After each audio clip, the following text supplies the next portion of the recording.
लखनऊ में प्रधानमंत्री ने जो कुछ कहा, तालियां बजाकर लोगों ने उसका अभिवादन किया, उसको सराहा। कुछ इसी तरह की प्रतिक्रिया आज आरएसएस प्रमुख मोहन भागवत की भी आई, जिन्होंने आज अपने भाषण में मोदी सरकार की जमकर तारीफ की। दशहरे पर दिए विशेष भाषण में भागवत ने सर्जिकल स्ट्राइक को मोदी सरकार और सेना की बड़ी कामयाबी बताया। उन्होंने ये भी कहा कि मोदी सरकार जिस तरह चल रही है, उससे भरोसा होता है कि देश में बदलाव आएगा। आरएसएस प्रमुख मोहन भागवत ने पीओके में सर्जिकल स्ट्राइक करने पर मोदी सरकार और सेना की जमकर तारीफ की है। उन्होंने कहा कि इस कार्रवाई से देश का नाम ऊंचा हुआ है।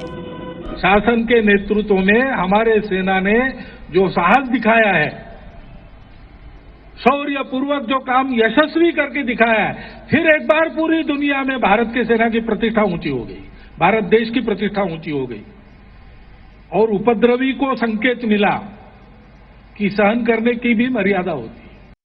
संघ प्रमुख ने कहा कि मोदी सरकार ने अब तक जिस तरह से काम किया है, उससे भरोसा होता है कि ये काम करने वाली सरकार है। अभी जो शासन चल रहा है वो काम करने वाला है, उदासीन रहने वाला नहीं। और जो कुछ योजनाएं उनकी चली है, करने के लिए अपेक्षाएं बहुत है और बहुत कुछ होने को बाकी है। फिर भी जिस ढंग से चले हैं, कुछ करेंगे ऐसा विश्वास। मोहन भागवत ने जम्मू कश्मीर में हालात को सुधारने के लिए केंद्र और राज्य सरकारों में बेहतर तालमेल पर जोर दिया। उन्होंने कहा कि केंद्र मजबूती से काम करे और राज्य सरकार कोताही बरते, ये ठीक नहीं।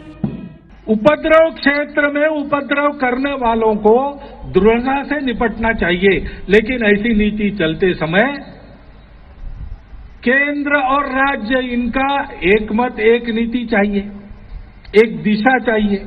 यहां दृढ़ता है और वहां थोड़ी सी कोताही है, ऐसे चलेगा नहीं।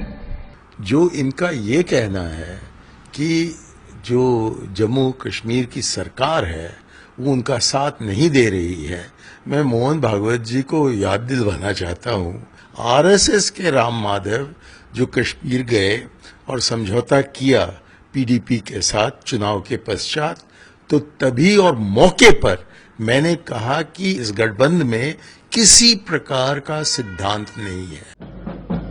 महाराष्ट्र के नागपुर में हुए दशहरे के विशेष कार्यक्रम में आरएसएस के स्वयंसेवक नई यूनिफॉर्म में शामिल हुए। मोहन भागवत ने अपने भाषण में भी इस बदलाव का जिक्र किया। नागपुर से सरिता कौशिक की रिपोर्ट।